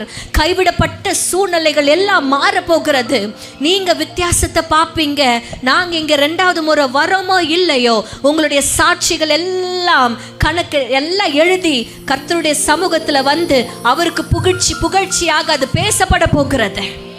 கர்த்தர் உங்களுக்குள்ள சாட்சிகளை எழுப்ப போகிறார் என்பதுதான் உண்மை. இனி வரப்போற நாட்கள் இல்ல, கர்த்தர் உங்களை அவருக்கு புகழ்ச்சியா நினைக்க போகிறார். உங்களை பத்தி நினைச்சாலே அவருக்கு பெருமையா இருக்கும். உங்களை பத்தி நினைச்சாலே அவருக்கு மகிழ்ச்சியா இருக்கும். ஏன்னா மகிழ்ச்சியை தருகிற மனவாட்டியா நீங்க மாற போறீங்க. எல்லாவற்றுக்கும் மேல அவருடைய பிள்ளையா. ஏன் தெரியுமா? பேர் சொல்லி கூப்பிட்டார். இன்னைக்கு பேரிட்டு உங்களை கூப்பிட்டு இருக்கிறார். ஒரு நாமம் இல்லை, அநேக நாமங்களை இந்த ஏசாயா 62 அதிகாரத்தில் ஆண்டவர் புதை பொருளாய் வைத்திருக்கிறார். இந்த நாமங்களை அவர் உங்களுக்கு சொல்லி கூப்பிட கூப்பிட நீங்கள் எல்லாம் அவருடையவர்களாய் மாறுவீர்கள். You will be called. Hallelujah. 3 ஆசீர்வாதங்களை கர்த்தர் நமக்கு வைத்திருக்கிறார். We will be God's pride. We will be God's bride. We will be God's called. Called அப்படின்னா அழைக்கப்பட்டவர்கள். Hallelujah. இதெல்லாம் எப்போ நடக்கும்? இதெல்லாம் எப்போ நடக்கும்? எப்போ நடக்கும்? எத்தனை பேருக்கு இந்த ஆசீர்வாதம் வேணும்? ஆசீர்வாதம் வேணும் அப்படின்னா ஒன்று நடக்கணும். ரட்சிப்பின் தீவெட்டி எரிந்து கொண்டே இருக்கணும். நம்ம நீதியின் இருள் எல்லாம் விலகி வெளிச்சமான நீதியாய் நம்ம பிரகாசிக்கணும். ஹல்லேலூயா. ஹல்லேலூயா. எத்தனை பேருக்கு ஆசையா இருக்குப்பா என் நீதி பிரகாசமாய் மாறணும்ப்பா, என் ரட்சிப்பு எரிகிற தீவெட்டியை போல மாறணும். அப்படி மாறணும்னா ஆண்டவர் மாற்றுவார். ஏன்னா அது மாறுற வரைக்கும் அவர் சும்மா இருக்க மாட்டார். ஹல்லேலூயா. அப்படியே கண்களை மூடி நல்ல கரங்களை தட்டி கர்த்தரை மகிமைப்படுத்துவீங்களா? நல்ல கரங்களை தட்டி, அப்பா இந்த வார்த்தைகளுக்காய் நாங்கள் நன்றி செலுத்துகிறோம் ஆண்டவரே. எங்களை இந்த நாளில் ராஜா ஆண்டவரே உம்முடைய வாயினால் சொல்லப்பட்ட நாமங்களினாலே எங்களை அழைத்ததற்காய் நன்றி ஆண்டவரே. நீ கைவிடப்பட்டவள் என்று சொல்லப்படுவது இல்லை. இனிமே உன்னை எப்சிபா என்று சொல்லுவார்கள். உன் தேசம் பாழாய் போனது என்று சொல்லப்படுவது இல்லை. நல்ல கரங்களை தட்டிக்கொண்டே இதை பெற்றுக்கொள்ளுங்க. Just clap your hands and receive these blessings. நல்ல கரங்களை தட்டி தட்டி இந்த blessings பெற்றுக்கொள்வீர்களாக. இனிமே உங்க தேசம் பாழான தேசம் என்று எண்ணப்படாமல் உங்களை பியூலா என்று கர்த்தர் அழைக்கிறார். நீங்கள் அவருக்கு வாழ்க்கைப்படுகிற மனவாட்டிகளாய் மாறுகிறீர்கள். கர்த்தர் உங்களை தேடி கொள்ளப்பட்டவள் என்று தைரியமாய் சொல்லுகிறார். ஆண்டவருக்கு புகழ்ச்சியாகவும் ஆண்டவருக்கு மகிழ்ச்சியாகவும் ஒரு சந்ததி எழும்ப போகிறது. அந்த சந்ததி நீங்க தான்.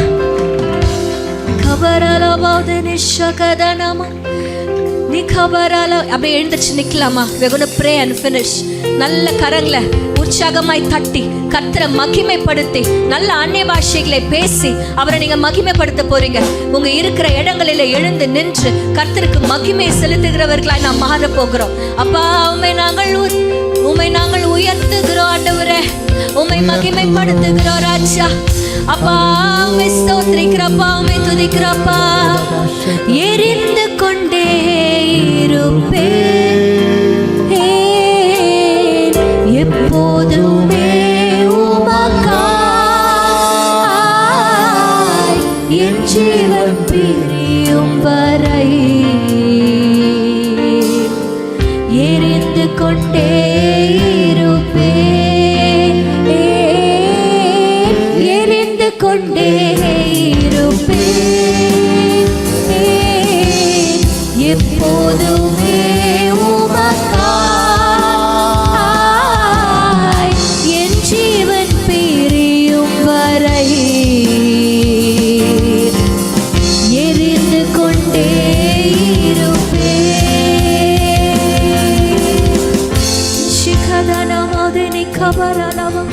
அப்பா உம்மை நாங்கள் உயர்த்துகிறோம் ராஜா. உம்முடைய சமூகத்தில் நாங்கள் கூடி இருக்கிறோம்ப்பா. எங்களுடைய நீதி பிரகாசிக்கட்டும். எங்களுடைய ரட்சிப்பு எரிகிற தீவெட்டியை போல் மாறுவதாக. Thank you Jesus. உமக்கு நன்றி செலுத்துகிறோம்.